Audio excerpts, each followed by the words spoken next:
પહેલાં તો આપને કહું કે ભાઈ ભારતીય જનતા પાર્ટીમાં જોડાવાનો વિષય ચર્ચાનો વિષય બન્યો છે, પરંતુ ઓલરેડી ભારતીય જનતા પાર્ટીને ટેકો આપીને હું કામ કરી રહ્યો છું ને ભારતીય જનતા પાર્ટીની તમામ મિટિંગોની અંદર પણ જઈને આજે કામ કરી રહ્યા છે. સ્વાભાવિક છે કે વિશ્વની પ્રથમ નંબરની પાર્ટી છે.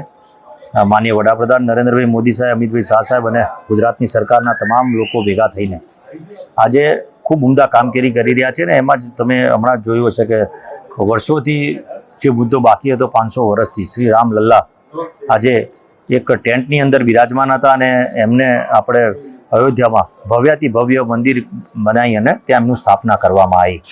લોકો પહેલાં વાતો બી કરતા હતા કે ભાઈ માત્ર આ બધી વાતો છે, પરંતુ તમામ જો કાશ્મીરની 370ની કલમ લઈ લો, કોઈ પણ મુદ્દો લઈ લો, એ તમામ વસ્તુઓનું ધીમે ધીમે તમામ મુદ્દાઓ પૂરા થઈ રહ્યા છે.